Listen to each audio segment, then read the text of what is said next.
If you have one of those, how to get your German driver license, stick around. I have the complete idiot's guide on how to get your German driver license issued.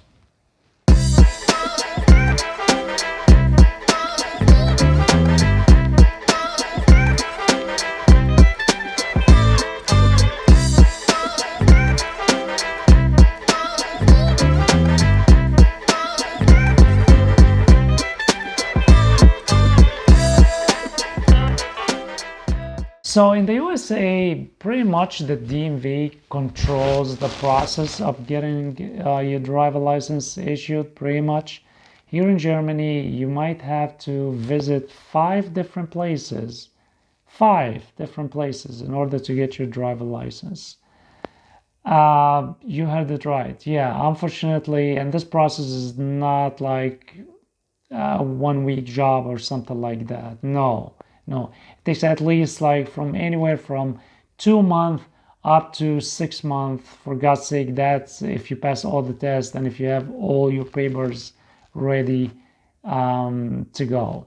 Okay, now where to start from? Number one, Google Umschreibung einer, ausländische Fahrerlaubnis, followed by your country name. Number one is you jump on Google and then you search for Umschreibung einer, ausländische Fahrerlaubnis, or basically transferring a foreign driver license, and then you type your country. Now in my case, I have a Florida driver license. I do not have to pass the practical test. There's basically two tests that you have to pass: the practical test and the theory test. And believe me, both tests are SOBs. Okay. Now, in the requirement, for example, in Munich, they might be different from a city to another, but I highly doubt it. What they will need over here in Munich, for example, is they will need a passport. They will need, of course, my driver license, a biometric photo, and then you have to get your Anmeldung. Anmeldung is when you rent an apartment or you live somewhere, you have to register yourself with the authorities, and then they give you this Anmeldung,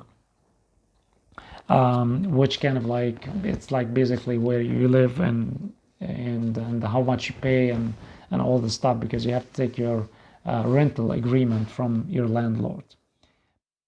Number two, get your driver license translated at ADAC. Set up an appointment, get ready to pay 55 euros. But these are the requirements. The last requirement is you have to get your driver license translated. Yes, you have to get your English driver license, US driver license translated. For God's sake, why I have to translate my US driver license? It's like you cannot translate my name. You don't care about my address. And just like the word class is Klasse in German, B is B. What is it that you have to charge me 55 euros? You have to pay 55 euros in order to get your driver license translated.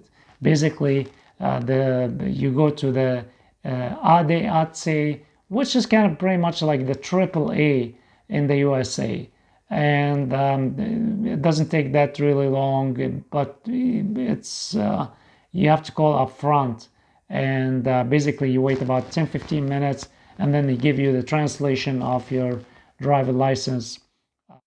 Number three, shop around for a Fahrschule. Okay, so number three is you have to find a Fahrschule, a driving school. The driving school is not only a place where you get lessons on how to drive or how to pass your theory test. No, they actually like submit your application to the Führerscheinstelle. They actually organize also the test. They set up the tests, both tests for you. Okay, so in my case, I have to call around and find out if they would submit my application. I basically call, you tell them I have a U.S. driver license, and they take it from there. But it was a hectic job.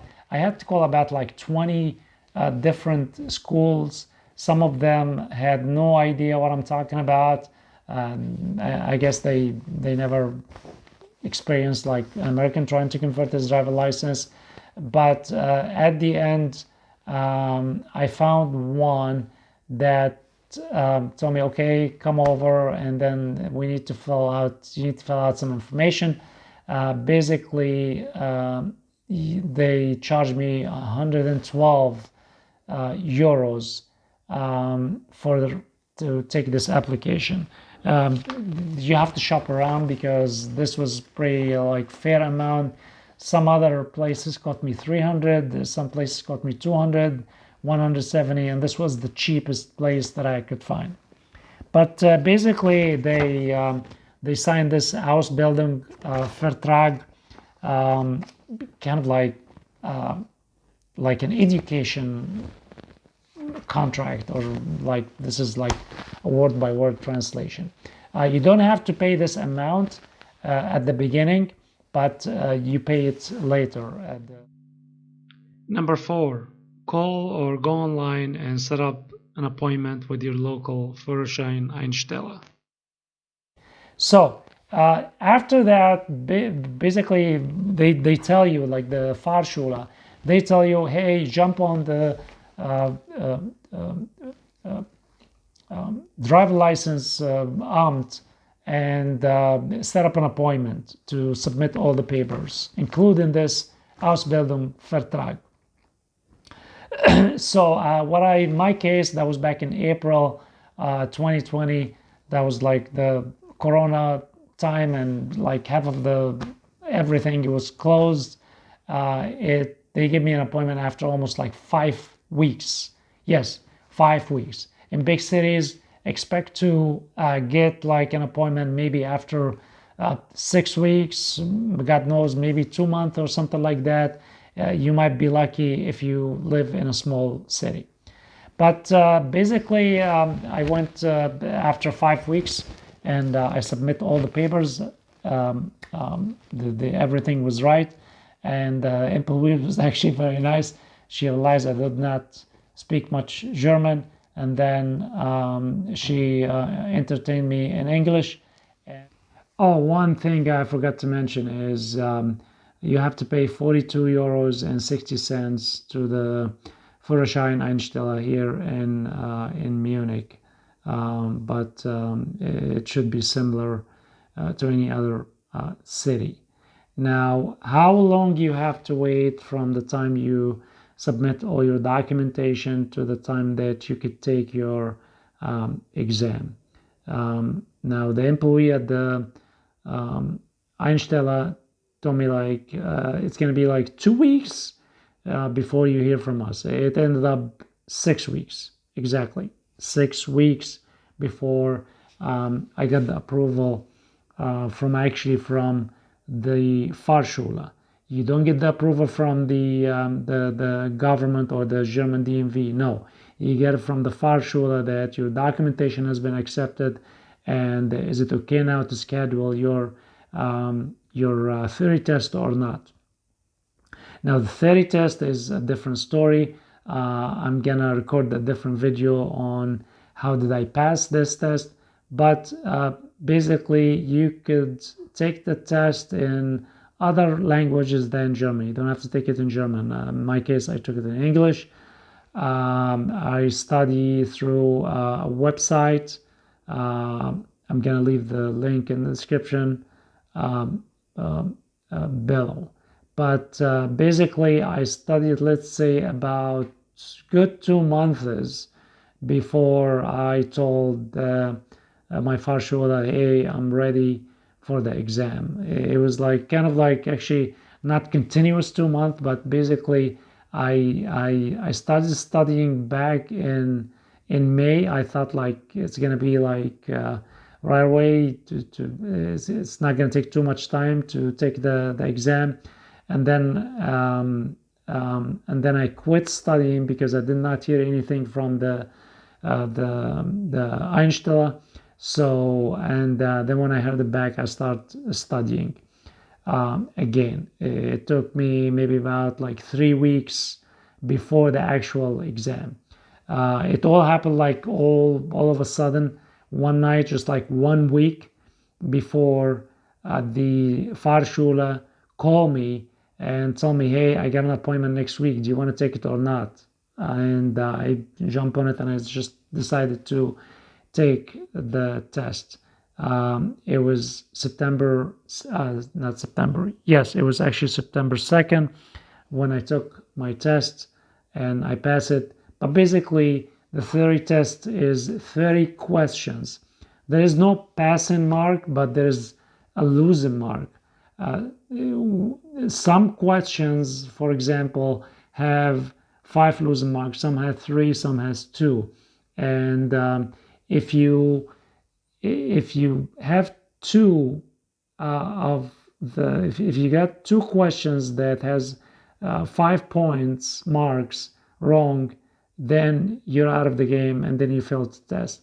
But if you failed, like for example, if you failed at if you scored like 5 wrong and 3 and 2, that's 10, you passed the test because you did not. They look at the question with the 5 points mark as kind of some sort of like essential questions or something like that. So I passed the test. It was a room full of about like maybe like 40 people, and you sit down to the person next to you. You can take the exam in different languages. They should be listed on their website, and you have to tell the Fahrschule in which language you want to take the exam. And you get a piece of paper from the TÜV. That's the place where you take the exam. TÜV is the place where you get your car plate, you get your car inspection. Everything they got to do with cars is over there. But you get the pass certificate. Of course, they send it to the Führerscheinstelle. You set an appointment. This time I did not have to wait. I think maybe it was like 3-4 days or something like that. I think they were fully staffed, but if you don't find an appointment online, you can go over there and you might be lucky and they will like the security people, they will let you in. You might be lucky, you might not be lucky, but yeah, basically that's how I got my German driver license. I basically pursued that because I wanted to get a job. It's your chances to get a job when you have a German driver license is much higher than when you don't get it. But I ended up finding a job which did not require a driver license. Okay, so if you have any questions, feel free to ask over here in the description. I'm gonna record more videos, more practical videos on how to move to Germany, how to move to the EU in general, and practical guide how to find an apartment on. So please like, subscribe. Thank you, and see you soon in another video.